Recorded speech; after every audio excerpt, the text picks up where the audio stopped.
Hi everyone, my name is Andrew Howard and I travel the world teaching cybersecurity, hacking and artificial intelligence. Today I'm on my way to Dublin, Ireland, and there I'm going to speak to some folks about the state of the IT and cybersecurity jobs market in Ireland, what skills are in demand and what it might be like to live there as a digital nomad.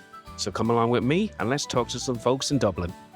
Hi everyone, I'm Andrew Howard. I'm here with Branko and I'm here with Carlo in this beautiful location in South Dublin. Branko and Carlo, thanks very much for joining me.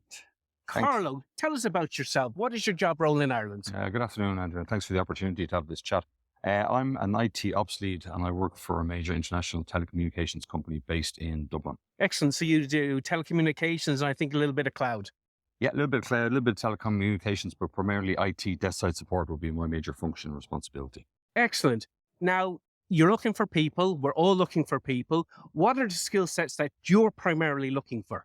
In my particular role and the function I provide support for would be predominantly Windows-based users with good expertise in all things Microsoft Office related, Teams, a little bit of SAP, a good background in maybe server technology and to some extent some cybersecurity background as well. Now, Ireland has got a name of being able to attract a lot of the big multinational companies. Who are the companies in Dublin and who are the companies outside of Dublin? Well, without doubt, the tech bubble in Ireland has really exploded within the last 10 years.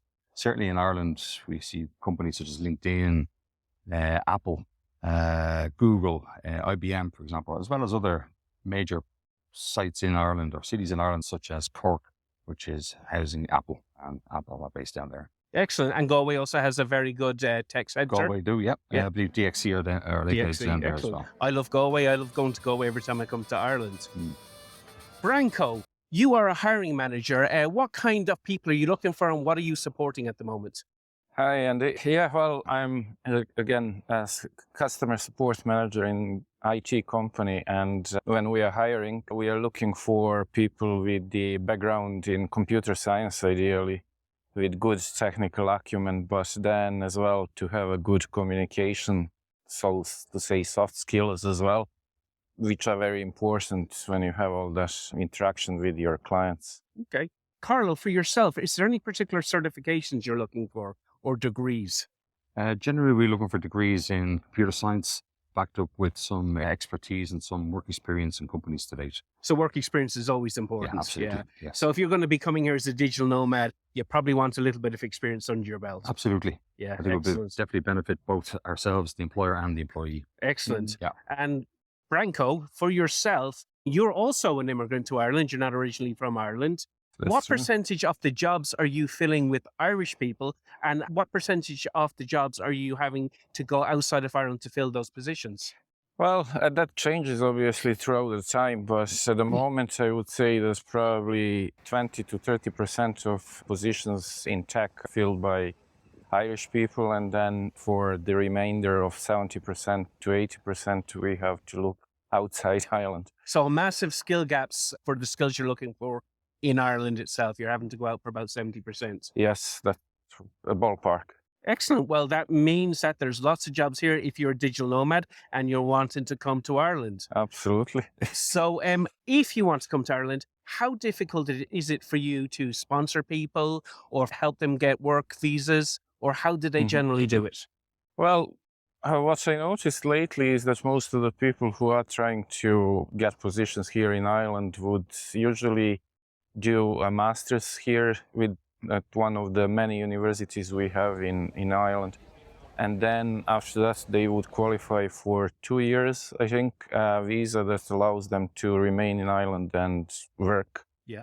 And during that 2 years period, they usually then use that period to get something more permanent then. Yeah, very common around the world. Do a college degree, finish a college degree in the country, and then get a residence permit to stay to leave for a couple of years, and then get permanent residence when you're sponsored by a job, something like that, or by business. Excellent. I'm sure if you've got a very much in-demand skill, there's ways that a company can sponsor you directly as well. Yes, exactly. In Ireland, we have this critical skill visa program and so on. So that means that people who are in a profession that are felt in demand and critical, they can get the visa and work authorization. Excellent. Here in Ireland. Very good. Well, Carlo, you are an Irishman, Yes. much like myself.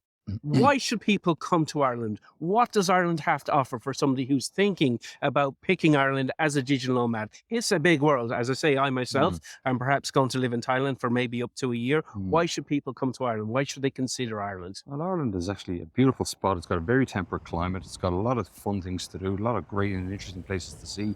Everything from Trinity College to the Cliffs of Moher and everything in between. Got a great pub culture, restaurant culture, plenty of shopping, plenty of activities. People are genuinely great to work with and to liaise with and hang out with at the weekend. So, yeah. And it's also a pivotal point within Europe. You know, we can hop on Ryanair flights and Aer Lingus flights to Europe, to London.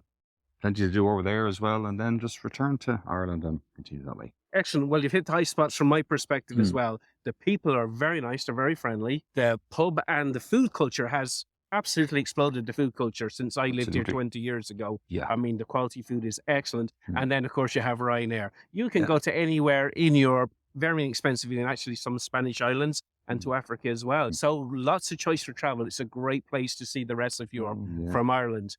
Now, going back to yourself, Branko, you're a Serbian man. You've come and you've settled in Ireland. What are the disadvantages of living in Ireland? Well, we do still miss hot summers because, as Carlo mentioned, we have temperate climate here.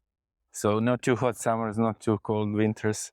But yeah, for the summers, you go elsewhere. You're being very generous when you call Ireland a temperate climate, I think.